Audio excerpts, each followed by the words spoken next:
Good evening friends, welcome है आपका R K study tech channel में। Today we are going to start string matching algorithm. Last वैसे मैं 2 lecture इस पर बना चुका हूँ स्ट्रिंग मैचिंग पर। फर्स्ट लेक्चर मैंने बनाया था नेवी स्ट्रिंग मैचिंग एल्गोरिथम कैसे वर्क करता है, उसका एक एग्जाम्पल समझाया था। सेकंड लेक्चर में इससे जस्ट पहले वाले लेक्चर को आप देखिएगा, उसमें मैंने राविनकार स्ट्रिंग मैचिंग एल्गोरिथम को एक्सप्लेन किया था with the help of example. And today we are going to start KMP string matching, that is also important topic। यहाँ से भी कई बार एग्जाम में क्वेश्चन आया है और जनरली आता रहता है सेमेस्टर एग्जाम में, ठीक है ना। तो KMP स्ट्रिंग मैचिंग बेसिकली इसमें हम प्रीफिक्स फंक्शन फाइंड आउट करते हैं। बेसिकली प्रीफिक्स फंक्शन ही निकालने के लिए क्वेश्चन पूछा जाता है।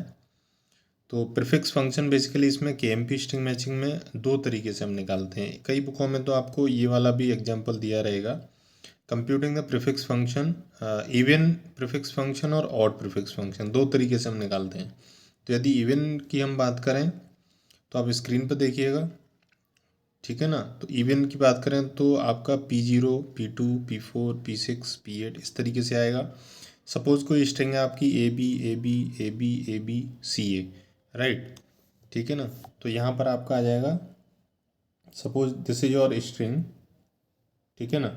तो यदि मैं P0 आपका निकालता हूँ, P0 का मतलब क्या हुआ, हम एक बाउंड्री बना लेते हैं, this is your boundary and we have to put the whole string on the right side of this line, ठीक है। और हम बारी बारी से इसको लेफ्ट में यहाँ से खिसकाते हुए चलेंगे। अब लेफ्ट में कैसे खिसकाएंगे, जैसे यहाँ पर P0 है, P0 मतलब 0 एलिमेंट को खिसकाना है, मीन्स नल आ जाएगा यहाँ पर, राइट। इसके बाद में इवन है तो 0 के बाद डायरेक्ट P2 आएगा, P1 तो आएगा नहीं, P2 आएगा। तो आपको 2 एलिमेंट, प्रीवियस के जो 2 एलिमेंट है वो आपने यहाँ पर खिसका दिए, बाकी की रिमेनिंग स्ट्रिंग यहाँ पर आ गई। नेक्स्ट इसके बाद में P2 हो गया। P4, यदि मैं P4 की बात करूँ तो AB 4 एलिमेंट आ जाएंगे, बाकी रिमेनिंग स्ट्रिंग यहाँ हो जाएगी। नेक्स्ट P6 की बात करूँ तो 6 एलिमेंट मैंने यहाँ ले लिए, बाकी की यहाँ पर आ गई। इसके बाद में P8 यहाँ पर ले लिए, बाकी की यहाँ पर आ गई। इसी तरीके से हम P8 के बाद P10, P12, जितनी लंबी आपका टेक्स्ट गिवन टेक्स्ट दिया रहेगा उसके अकॉर्डिंग हम इसको निकालते जाएंगे। तो आपकी देखा जाए तो जो आपका P0 आया, ठीक है, वहाँ पर आपका क्या निकलेगा, पाई2, मीन्स प्रीफिक्स फंक्शन पाई2। प्रीफिक्स फंक्शन पाई2 इज 0। क्यों 0? क्योंकि यहाँ पर कोई भी एलिमेंट नहीं है, राइट। यदि और यहाँ पर हम निकालेंगे पाई4 is 2 because 2 element are there, ठीक है। पाई6 4 एलिमेंट आर देयर, पाई8 6 एलिमेंट आर देयर, ठीक है ना। मीन्स प्रीफिक्स यहाँ पर पाई2 क्यों लिया, पाई2 इसलिए लिया क्योंकि जो प्रीडिसेसर होता है, मीन्स जो प्रीफिक्स होता है वो हमेशा आगे वाली वैल्यू का निकाला जाता है और उसमें जो प्रीफिक्स होता है वो पुराना वाला लिया जाता है, ये तो आपको पता है, ठीक है ना। मीन्स यदि प्रीफिक्स की बात करें तो P0 तो स्टार्ट पॉइंट है ना, P0 का तो प्रीफिक्स निकलेगा ही नहीं क्योंकि ये तो इनिशियल है। लेकिन जब P0 से आगे बढ़ के मैं P2 पे पहुंच गया तो फिर मैं P2 पे खड़े होकर मैं देखता हूँ कि हमारा प्रीडिसेसर कौन है, तो फिर हम P0 आ जाएगा। तो यहाँ पर जो इनिशियल होगा डेट इज़ पाई2, ठीक है ना, क्योंकि हम 2 से बात कर रहे हैं। तो पाई2 का प्रीफिक्स आ जाएगा ये नीचे वाला प्रीफिक्स, ठीक है ना, इस तरीके से आएगा, ठीक है ना। 2 का प्रीफिक्स आपका 0, 4 का प्रीफिक्स 2, 6 का प्रीफिक्स 4 एंड 8 का प्रीफिक्स 6 और ऐसे ही 10 का प्रीफिक्स 8 आ जाएगा। इसी तरीके से जब तक आपका इधर राइट साइड में आपका नल नहीं हो जाता, जब तक ये एक एक करके इस बाउंड्री के लेफ्ट में सारे एलिमेंट, ये सारी स्ट्रिंग मूव करती जाएगी। तो ये आ जाएगा आपका इवन प्रीफिक्स फंक्शन कैलकुलेट करने की कंसेप्ट, ठीक है ना। इसी में हमारा ऑड प्रीफिक्स फंक्शन होता है। ऑड प्रीफिक्स फंक्शन हम कैसे निकालते हैं, देखिए, this is your odd prefix function. Odd है तो जाहिर सी बात है मैं P1 से स्टार्ट करूँगा, ठीक है ना। P1 से स्टार्ट किया, P1, देखिए P1 से स्टार्ट किया तो पूरा स्ट्रिंग आपने यहाँ पर लिख लिया राइट साइड में। कंसेप्ट वही रहेगा, हम एक बाउंड्री खींचेंगे, उसके राइट में स्ट्रिंग को लिखेंगे। अब हमें एक एक करके हमें राइट से वैल्यू को लेफ्ट की तरफ ले जाना है, ठीक है ना। ले कैसे जाना है, यहाँ पे ऑड प्रीफिक्स फंक्शन हम निकाल रहे हैं तो ऑड की बारी आती है। तो ऑड निकालने के लिए हम क्या करेंगे, सबसे पहले एक एलिमेंट को खिसकाएंगे हम, ठीक है। इसके बाद में P1 हो गया, नेक्स्ट इज P3 की बारी आएगी तो 3 एलिमेंट, बाकी की स्ट्रिंग यहाँ पर आ जाएगी। नेक्स्ट P5 5 एलिमेंट बाकी की स्ट्रिंग, P7 7 एलिमेंट बाकी की स्ट्रिंग। इसी तरीके से P7 के बाद P9 आ जाएगा, ठीक है, P11 आ जाएगा। मीन्स सारे के सारे ये ऑड नंबर आएंगे, P1 P3 P5 P7 P9 P11, ठीक है। तो यहाँ पर वही कंसेप्ट है, पाई3 निकालेंगे हम क्योंकि सेकंड एलिमेंट हमारा P3 है। तो पाई3 का प्रीडिसेसर क्या होगा 1, ठीक है। इसके बाद पाई5 का प्रीडिसेसर क्या होगा 3, पाई7 का क्या होगा 5, इसी तरीके से पाई9 का 7, इसी तरीके से ऊपर को चलता जाएगा, ठीक है। तो इस तरीके से हम क्या निकालते हैं, odd prefix function and even prefix function. So this is the even prefix function and this is odd prefix function, ठीक है। तो ये आप कर सकते हैं। बाकी डायरेक्ट जो प्रीफिक्स फंक्शन यदि मैट्रिक्स पूछता है कि प्रीफिक्स फंक्शन की मैट्रिक्स बनाइए, तो सपोज करिए ये मेरा स्ट्रिंग है, यही तो मेरा स्ट्रिंग था, देखिए A B A B A B, ठीक है, ये मेरा टेक्स्ट था A B A B A B A B C A. तो इस टेक्स्ट को मैंने कहाँ पर लिख लिया, इधर लिख लिया मिडिल वाले में, A B A B A B A B A B C A, right. ये मेरी इंडेक्स वैल्यू हो गई, डेट इज़ 1 से लेके 10 नंबर तक। इसके बाद में ये मेरे को फाइंड आउट करना है, डेट इज़ पाई आई, ठीक है ना। पाई आई की वैल्यू फाइंड आउट करनी है, मीन्स प्रीफिक्स ऑफ आई।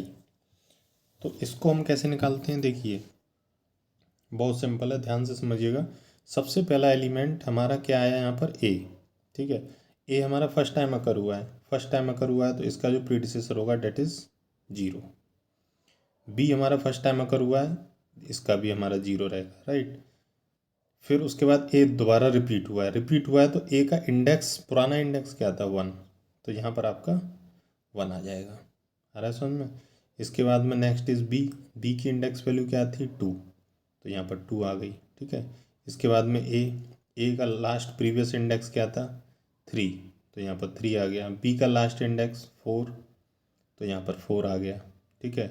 इसके बाद में फिर से ए आया, ए का लास्ट इंडेक्स क्या था 5, यहाँ पर 5 आ गया। बी का लास्ट इंडेक्स 6 आ गया। यहाँ तक कोई प्रॉब्लम नहीं है, जो जब पहले आ रहा है उसका इंडेक्स उठा के हम यहाँ पर लिख दे रहे हैं और कुछ नहीं कर रहे सिंपली, राइट। अब मुद्दा आता है यहाँ पर, समझने वाली बात यहाँ पर है क्या, कि जैसे ही आपका क्या आया डेट इज़ सी, जैसे ही आपका सी आया तो सी जो पहली बार आया, पहले कभी आया नहीं, तो सी की तो इंडेक्स 0 रहेगी। लेकिन इसके बाद क्या जो एलिमेंट आएगा ए की इंडेक्स क्या आएगी। अब आप लोग कहोगे कि ए की इंडेक्स सर 7 आएगी, 7 नहीं आएगी। क्यों नहीं आएगी, क्योंकि इसमें जो गिवन टेक्स्ट में एलिमेंट हैं वो 3 एलिमेंट हैं, ए बी सी। अक्रेंस किसकी कितनी बार है वो अलग चीज़ है, लेकिन 3 अल्फ़ाबेट यूज़ हो रहे हैं इसमें, राइट। तो सी इज़ द लास्ट एलिमेंट। जैसे ही वो लास्ट एलिमेंट को रीड करेगा उसके बाद काउंटर हमारा क्या होता है, रीसेट होता है।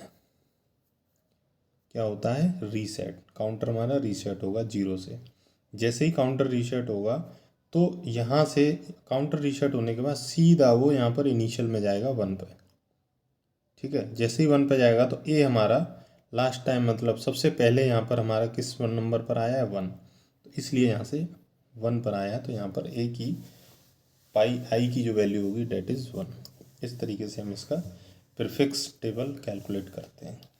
तो this is your KMP prefix function, even prefix function and odd prefix function and finding the prefix matrix, ठीक है। तो एग्जाम में जनरली यही आता है, टेस्ट दिया रहेगा, बोलेगा प्रीफिक्स फंक्शन फाइंड आउट करो, तो आप सिंपली टेबल बनाएंगे और अक्रेंस के हिसाब से उसको देखते जाएंगे, और जैसे ही लास्ट एलिमेंट आएगा उसके बाद काउंटर को रीसेट करना है। यहीं पर मिस्टेक करते हैं, ठीक है। रीसेट करने के बाद जो भी फर्स्ट वैल्यू होगी that will be your pi I, right. तो this is your overall KMP। Next we move towards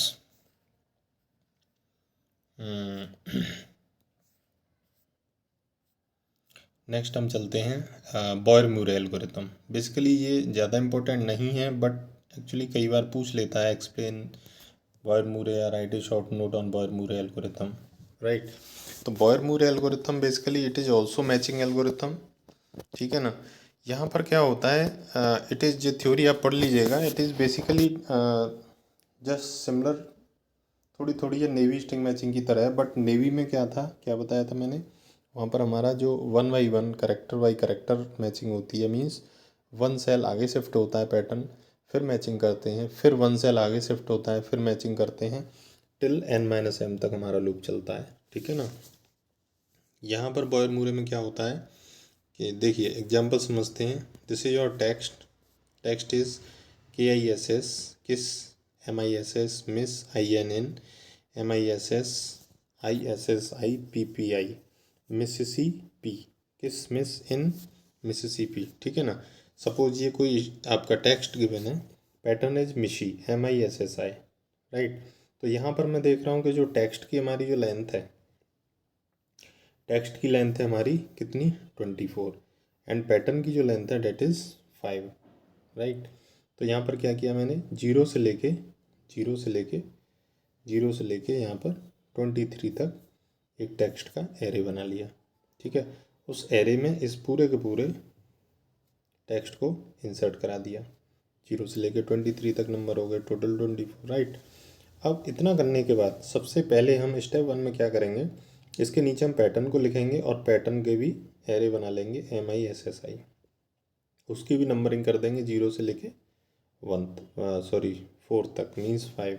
ठीक है, ठीक है ना। MISSI 5 लेंथ का है, तो 0 से लेके 4 तक। अब हम यहाँ पर 1 बाई 1 मैचिंग चेक करेंगे। क्या, जैसे ही हम यहाँ मैचिंग चेक करेंगे, अच्छा दूसरी चीज़ और एक बता देता हूँ, वहाँ पर क्या लेफ़्ट से मैचिंग होती है। यहाँ पर जो ख़ास बात है वो आपकी क्या है, हम राइट से मैचिंग करेंगे। ठीक है।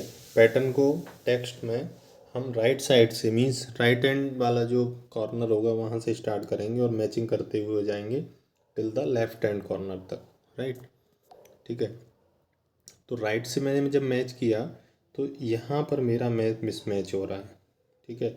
यहाँ पर एस्ट्रिक है ऊपर और नीचे आई है, तो यहाँ पर मिसमैच अकर हुआ। ठीक है, हियर मिसमैच अकर। अब हम क्या करेंगे, नेवी में हम क्या करते थे, एक सेल आगे शिफ्ट करते थे। ठीक है।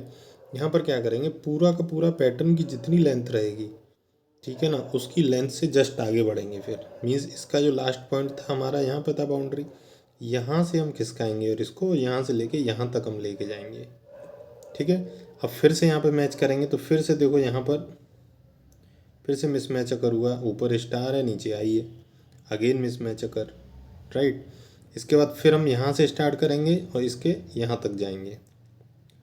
तो यहाँ पर मैंने देखा कि यहाँ पर आपके दो एलिमेंट इसमें एक एलिमेंट मैच कर रहा है, डेट इज़ आई, ऊपर आई नीचे आई। अब आई को मैच कर रहा है तो इसके लेफ्ट में फिर हम चलेंगे, नेक्स्ट वाला देखेंगे एम, नीचे एस, यानी फिर से हमारा सेकंड मिसमैच हुआ। अब जैसे ही हमारा एक तो मैच मिला, लेकिन यहाँ पर सेकंड एलिमेंट हमारा मिसमैच हुआ।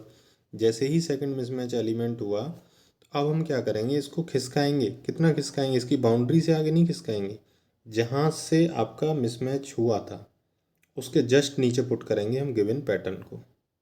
ठीक है। एस से एस पे मिसमैच हुआ, आई तो हमारा मैच कर गया, एस पे मिसमैच हुआ है तो एस से नीचे हम एम स्टार्ट करेंगे, MISSI, इस तरीके से। और फिर हम मैचिंग करेंगे तो देखो एम से एम मैच कर रहा है, आई से आई मैच कर रहा है, एस से एस मैच कर रहा है, अगेन एस से एस मैच कर रहा है, एंड आई से आई मैच कर रहा है। तो ये हमारा पूरा का पूरा यहाँ पर आपका देखा जाए तो ये देखिए पूरा का पूरा हमारा जो पैटर्न है टेक्स्ट में 100% मैच कर रहा है। ठीक है। तो इस तरीके से हम मैचिंग इसमें कर लेंगे। अब हम यहाँ पर क्या हो गया हमारा, this is your perfect match found.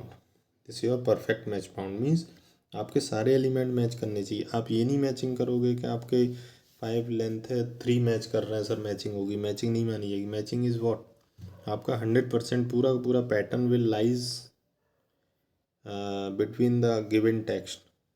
ठीक है। तो ये स्टेप बाय स्टेप करना है आपको, step 1, step 2, step 3 and step 4।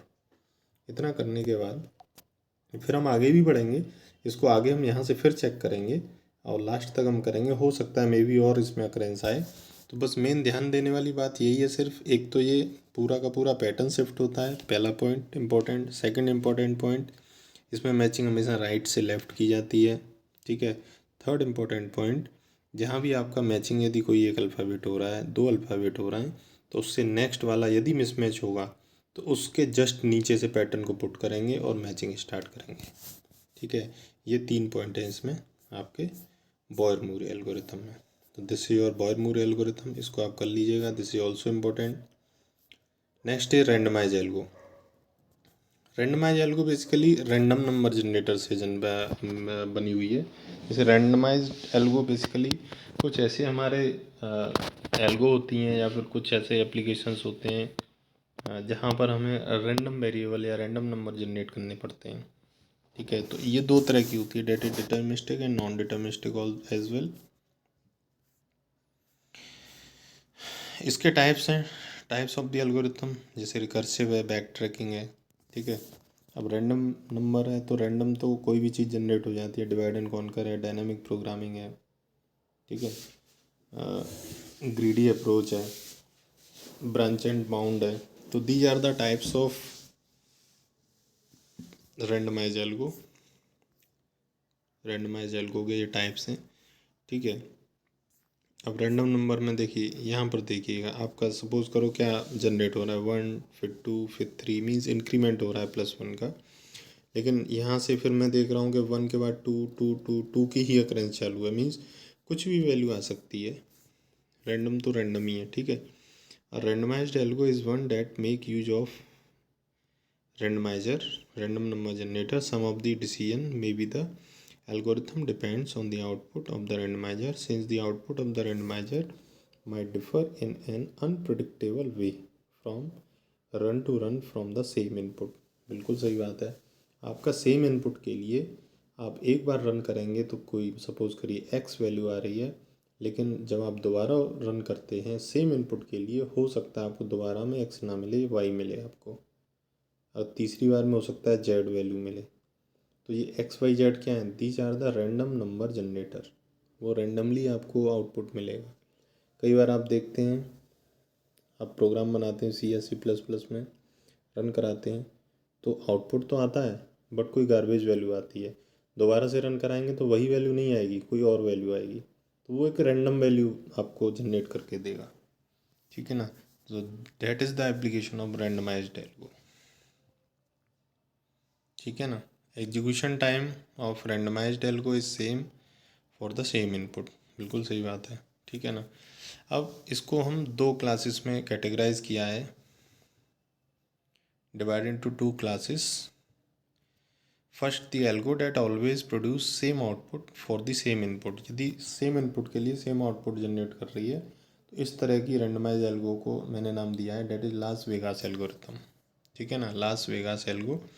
The execution time for Las Vegas algo depend on the output of the randomizer. If we are lucky, that algorithm might terminate, and if not, it might run for the longer time. जैसे कई बार देखा है वो infinite loop में चली जाती है या फिर काफ़ी देर रन होने के बाद में आउटपुट आपको मिलता है।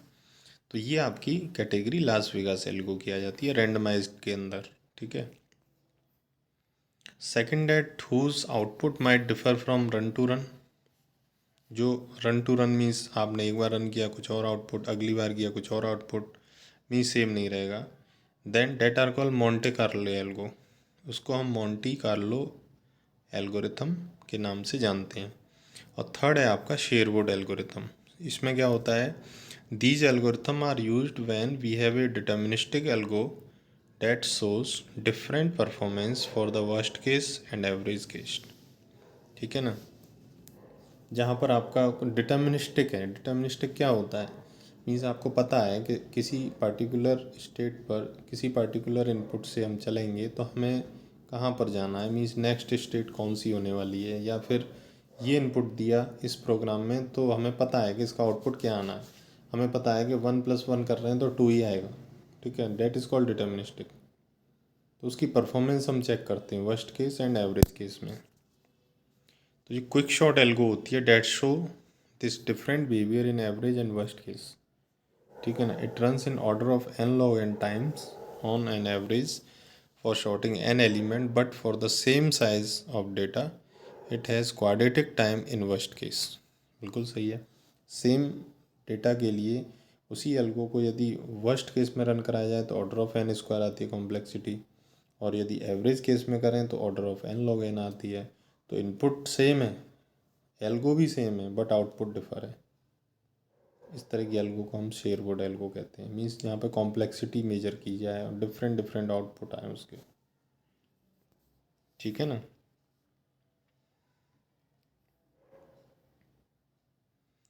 सो this is your randomized algo. ठीक है, this is your randomized algo. Next is, कई बार पूछ लेता what is random number generator, what is random number generator RNG। तो random number generator is a computational और physical device designed to generate a sequence of numbers or symbols that lack any pattern that is appear randomly। Means एक ऐसी device या कोई ऐसा कोई system जो आपको हर बारी एक नया नंबर जनरेट करके दे, जिसका कोई पैटर्न नहीं होगा, कोई कंसेप्ट नहीं होगा, किसी पैटर्न को फॉलो नहीं करेगा, वो रैंडमली कोई भी नंबर जनरेट करके देता रहेगा आपको। तो इस तरह के डिवाइस या मॉडल को हम क्या कहेंगे, रैंडम नंबर जनरेटर। ठीक है ना। इसके कई सारे एप्लीकेशंस भी होते हैं, जैसे डाइस, कॉइन फ्लिपिंग। आपने कॉइन को फ्लिप किया तो आप एक बारी फ्लिप करोगे तो हो सकता है आपका हेड आए या टेल आए, अगली बारी करोगे तो हो सकता है फिर से टेल आ जाए या हेड आ जाए। तो हेड या टेल आने की कोई कंसेप्ट नहीं है। ठीक है ना, कि मैं अब की बार करूँगा तो टेल ही टेल आएगा या हेड ही हेड आएगा, कुछ भी आ सकता है। ऐसे ही shuffling of the playing cards, cards को आप सफल करते हो, सफल करने के बाद फिर आप देखोगे तो हो सकता है कोई सा भी कार्ड आ सकता है रैंडमली। तो ये सारे रैंडम नंबर जनरेटर के एग्जांपल्स हैं। ठीक है ना। इसके कई सारे एप्लीकेशन हैं। RNG have the application in statistical sampling, computer simulation, cryptography and other areas where producing the unpredictable result is desirable. जहाँ भी अनप्रेडिक्टेबल रिजल्ट की बात आती है वहाँ पर हम रैंडम नंबर जनरेटर को यूज़ करते हैं। ठीक है। तो this is your model, input, output, any algorithm and any random bit or any random input you are taking, and you will get some output randomly। Characteristics हैं, it is very simple, speed high है इसकी। ठीक है ना। इसमें एक quick shot आपने जो यूनिट 1 में पढ़ी थी, उसका रैंडमाइज्ड क्विक शॉट का जो वर्जन है वो आपका इसी एल्गो पर बेस्ड है। ठीक है ना, रैंडमाइज्ड एल्गो पर। तो रैंडमाइज्ड क्विक शॉट भी आप कर लेना। This your randomized quick sort, it is very simple. Randomized algo का जैसे एस्ट्रोनॉमी है, न्यूक्लियर इंजीनियरिंग है, population genomic, software for machine learning, जहाँ भी रैंडम वैल्यू आपको जनरेट करनी है। जैसे सपोज करो आपको टोकन जनरेट करने हैं, या फिर आपको ऑनलाइन एग्ज़ाम होता है सबसे बेस्ट। ठीक है, ऑनलाइन कोई भी कंपटीशन का एग्ज़ाम हो रहा है तो वहाँ पर जो क्वेश्चंस होते हैं वो रैंडमली आते हैं, शफल करके आते हैं। ज़रूरी नहीं है कि बगल वाले और आपका क्वेश्चन सेम हो। ठीक है, उसका जो सीक्वेंस होता है वो रैंडमली होता है। तो this is your randomized algo, right. So this is overall.